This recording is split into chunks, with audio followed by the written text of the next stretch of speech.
In 2024, a man who helped build the most powerful AI on Earth quietly handed 1,000 people $1,000 a month for 3 years, no strings attached. He wasn't being charitable. He was running an experiment to answer a question that keeps him up at night. What happens to humanity when the machines he's building take all our jobs? His name is Sam Altman, the CEO of OpenAI, and the experiment he funded may be a preview of the most radical economic change in human history. Because here's a question that sounds simple, but unravels everything the moment you pull on it. What if everyone, every single person, received a regular paycheck just for being alive? No job required, no conditions, free money, for everyone, forever. It's called universal basic income, and it's either the idea that saves civilization or the one that quietly dismantles it. The strange part? We're closer to finding out than you think. Let's start with why this idea suddenly matters so much. For most of history, the deal was simple. You work, you earn, you survive. Your labor had value because only a human could do it. But that deal is now breaking, faster than almost anyone predicted. The machines aren't just coming for factory jobs anymore. A Harvard Business School analysis of nearly every US job posting between 2019 and 2025 found the sharpest collapse in openings wasn't in manual labor. It was in finance and technology, the white-collar, high-paying, safe jobs everyone was told to chase. Customer service, accounting, law, logistics, even journalism are now under pressure. The robot isn't knocking on the factory door. It's sitting at the desk next to you. And this is the fear that turned UBI from a fringe fantasy into a serious policy debate. Because if AI can do the work of millions, those millions still need to eat. The old solution, just learn to code, collapses when the coding itself is being automated. So a radical idea resurfaces, one that's actually centuries old. Thomas Paine proposed a version of it in 1797. Martin Luther King Jr. championed it before his death.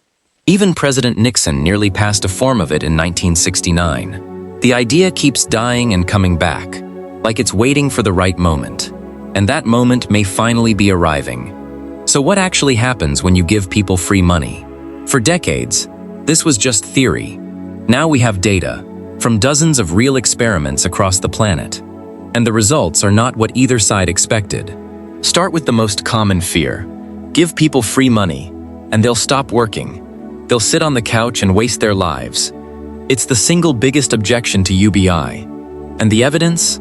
It mostly doesn't happen. In Altman's own 3-year study of recipients getting $1,000 a month, people worked, on average, just 1.3 hours less per week. That's it. Barely an afternoon coffee break. In a German pilot completed in 2025, where people received 1,200 euros monthly for 3 years, researchers found no withdrawal from the workforce at all, and no significant drop in hours. The lazy freeloader prediction, the thing everyone was most afraid of, largely failed to materialize. But here's where it gets interesting, because the truth is hiding inside the averages. When researchers looked closer at Altman's study, that small drop in work wasn't random. The people who worked less were mostly young adults going back to school or job training, and single parents choosing to spend more time raising their kids. In other words, people weren't quitting to be lazy. They were quitting bad jobs to invest in something better. And that single insight changes the entire argument. Because it suggests UBI isn't a hammock, it's a launch pad. And the effects went deeper than money. Across nearly every study, in Finland, in Kenya, in Stockton, California, the same pattern appeared like a fingerprint. Anxiety dropped, mental health improved, trust in other people went up. In Kenya, where the charity Give Directly ran one of the largest experiments ever, something stunning happened. Physical abuse of domestic partners dropped by nearly half. Think about that. A cash transfer didn't just change bank balances, it changed the power dynamics inside people's homes. When people had even a small financial cushion, they gained the freedom to walk away from situations that were hurting them. That word, freedom, turns out to be the real story of UBI. Not money, freedom. The freedom to refuse an abusive boss, to leave a toxic relationship, to take a risk on a new business, to say no. And that's exactly what makes it so controversial, because a population that can say no is a population that's much harder to control. But let's not get carried away. Because the moment you try to scale these small experiments up to an entire nation, you slam into a wall of brutal problems.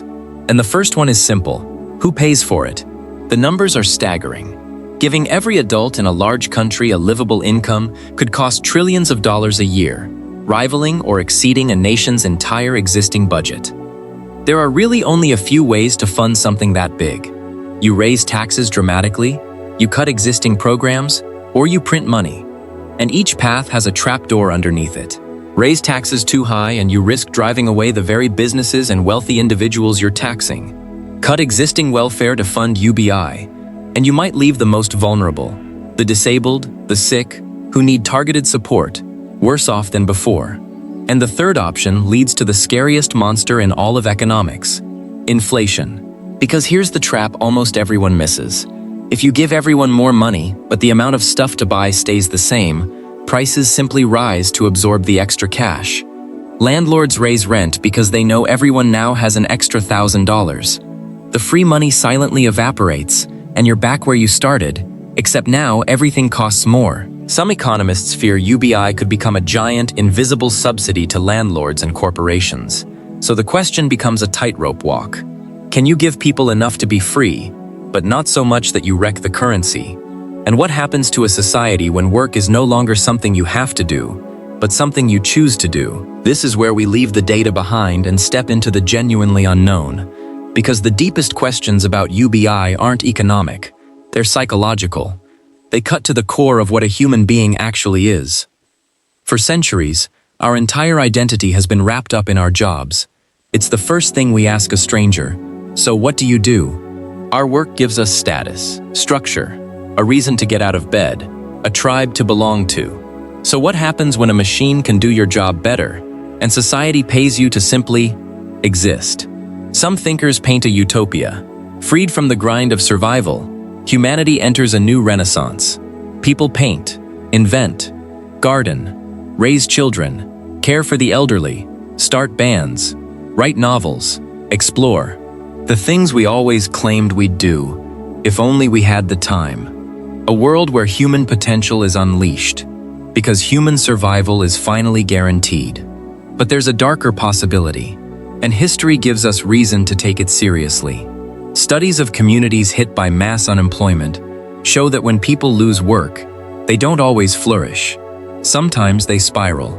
Purpose evaporates. Depression and addiction can rise. We are a species that seems to need challenge, to need to feel needed. Hand a person everything, and you might accidentally rob them of the very struggle that gives life meaning. So which version of humanity is real? The artist waiting to be freed, or the drifting soul who needs a mountain to climb? The terrifying truth is, we don't fully know, and a nationwide UBI would be the largest psychological experiment ever conducted on a human population, and the consequences wouldn't stop at our borders.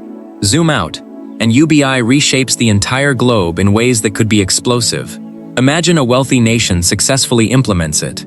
Suddenly, it becomes a magnet. Millions of people from poorer countries would want in, drawn by the promise of guaranteed income. How does a country hand out free money to citizens without controlling who becomes a citizen? UBI could trigger the tightest border controls in modern history, or the largest migrations. Then there's the global wage war. If workers in rich countries have a financial safety net, they can demand better pay and refuse exploitative jobs. But companies, hungry for cheap labor, might simply move their operations to countries without UBI, where workers are still desperate enough to accept anything. UBI in one nation could accelerate the flight of jobs to another, the freedom of one country's workers, built on the desperation of another's. And looming over all of it is the force that started this whole conversation: artificial intelligence. Because here's the thread that ties everything together. The same technology that might destroy all the jobs is also the only thing that could ever make UBI affordable. Think about it. If AI and robots become staggeringly productive, generating enormous wealth with almost no human labor, then that wealth has to go somewhere. UBI could become the mechanism that distributes the riches created by machines back to the humans who own none of them. Some thinkers propose taxing the robots, or the AI companies, and funneling that money to everyone as a kind of technological dividend, a share in the productivity of the machines. But that raises the most unsettling question of the entire story. In that world, what exactly are humans for?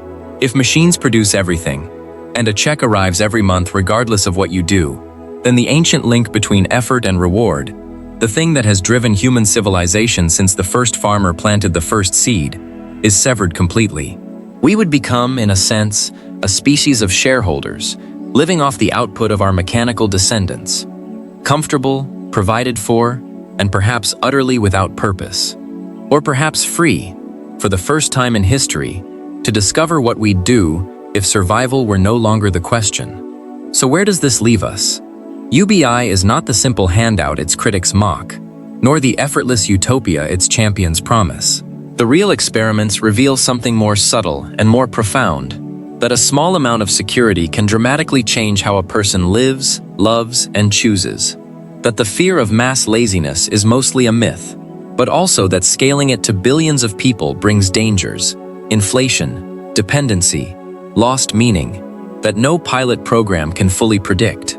We are standing at a genuine fork in the road of civilization. Down one path, AI creates unimaginable abundance, and UBI shares it, ushering in an age where humans are finally free to be more than just workers. Down the other, it creates a world of comfortable, purposeless dependency, a gilded cage where we're fed and housed but quietly irrelevant. And here's the final thought to sit with. For 10,000 years, humans have organized their entire existence around a single unspoken rule, that to eat, you must work. UBI proposes to break that rule for the first time in the history of our species. The question was never really about money or economics or even AI. The real question is this: if you woke up tomorrow and knew, with absolute certainty, that you would be provided for no matter what you did with your day, who would you become? Because somewhere in that answer is the future of all of us, and we're about to find out whether humanity is ready for the one thing it has always claimed to want: to finally be free.